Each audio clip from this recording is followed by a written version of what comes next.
Do you enjoy making games so much that you want to make a career out of it? I'm Jonathan from simpleprogrammer.com, and in today's video I'm going to be talking about 5 ways you can make money as a game developer. What's up, guys? I want to tell you about a company that I've been working with for a while that's really going to be able to help you if you want to get a high-paid job in coding or design. It's Dev Mountain. They're an awesome in-person coding and design bootcamp that offers housing for at no extra cost for full-time immersive students. They have a whole career services team to help with job placements. So if you are interested at all in coding or design, go click the link below and tell them I sent you. With the popularity of video games today, there are so many opportunities to make money as a game developer. But I'm going to be talking about 5 major ways to make money making games. So today I'm going to be breaking those down and giving you some advice about how you can start your journey to becoming a video game developer. My biggest piece of advice to becoming a successful game developer is to pick just one of these career paths and focus all your energy and efforts on becoming as great as possibly you can. If you bounce around between a couple of these different paths, it's going to be extremely difficult for you to become successful in that area. By the way, if you do want to learn any of the technical aspects of creating video games, be sure to check out my personal YouTube channel, Turbo Makes Games. So the first way to make money as a game developer is to get a job at a game development studio.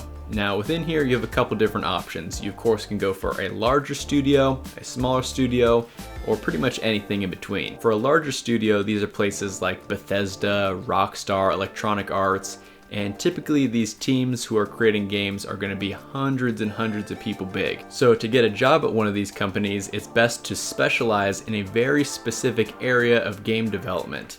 I know someone who specialized in rigging, which is basically where you take the 3D model and you kind of make a skeleton of the 3D model before you pass it on to the animation department so they can actually animate the character. And because he specialized in this area and got so good at it over a short amount of time, he was able to easily get a job at a large game development company. Now, another way to get in the door at one of these big game development companies is to just meet the right people. So make sure you're attending big game development industry events as well as little local meetups of different game developers. You never know, the person you might meet might end up landing you a job somewhere. Now, at the other end of the spectrum, you can go to a smaller game development studio.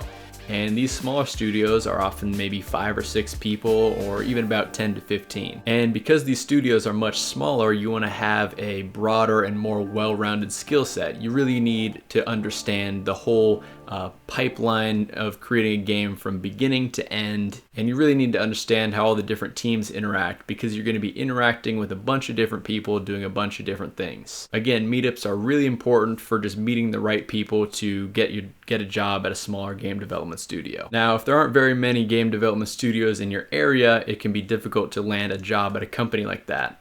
So a great option for some remote work is to start doing freelance and contract game development. So of course you can find work for these smaller jobs on websites like Upwork or Fiverr. However, it may be difficult to stand out if you don't have a whole lot of game development experience. So one way you might be able to do is to reach out to some smaller game developers on YouTube or Twitter and just ask to see if you could do some unpaid game development work for them. And although you won't be making any money to begin with, you'll be able to build up that portfolio and start being able to show people work that you've made, and then people will want to start paying for your work. Now, the third way to make money as a game developer is to sell tools and assets on things like the Unity Asset Store. The Unity Asset Store is a great place for game developers to go. You can buy all kinds of assets and tools. They have things like 3D models, 2D background art, all kinds of things that you could need to develop a game. And if you're more of a programmer, which you probably are if you're watching this channel, then you can make some tools to sell in the Unity Asset Store as well. And these tools can integrate with whatever game engine you're developing for, and they can make game development a whole lot easier for end users. And people will be willing to pay a lot of money if they can save a lot of time by using your specific tool. Again, it's really important to have something that addresses a specific need or solves a specific problem if you want to stand out in the Unity Asset Store. And it's certainly possible to make quite a bit of money on the Unity Asset Store. When you're going to submit something to the asset store, Unity basically tells you to not be afraid to price your asset or tool pretty high because people would be willing to pay that high price if it solves their specific issue. Now, the fourth way to make money as a game developer is to teach game development. So of course there are websites like Udemy and Unity Learn where you can make little courses and things like that to teach development. Or you could even get a job as a tutor or a teacher at a game development university or some, local tutoring school. Or you could maybe even do some one-on-one consulting, again, in a specific area of game development to help them maybe with their programming or help them with their art direction or marketing. But to become a good teacher, you're probably going to need to be fairly experienced in game development already. Now, the fifth and final way that I'm going to be talking about today that you can make money as a game developer is, of course, to go indie. So the big thing these days, the thing that everybody wants to do, is to be an independent video game developer. And I mean, it really is the dream job. You get to work for yourself, you get to make something that interests you, and you could potentially make quite a bit of money doing it. I would say for someone who doesn't have very much game development experience, this is going to be the hardest one to really succeed in. But I don't mean to deter you from doing it, because there are plenty of people who started off making games by themselves and ended up making huge, massive hits. Now, there are plenty of online resources that can talk about how to get started as an independent game developer, so I'm not really going to go into all that today, but I do just want to go over some of the ways that you can monetize your game as an independent game developer. So probably the most common strategy for independent game developers is to make a game and sell it for a fixed price. So maybe you sell it for $7.99, $9.99, $12.99, whatever you want. So basically someone buys your game, they pay that fixed price, and they have access to that game for the rest of time. And when you sell your game for a fixed price, you have some flexibility, so you can maybe put your game on sale, sell it for half price, and maybe make some more sales that way.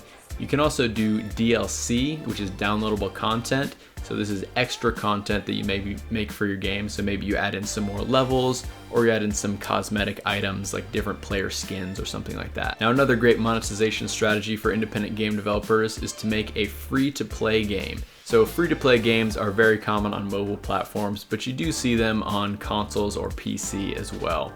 And the way that they actually monetize these is through either in-app purchases or advertisements.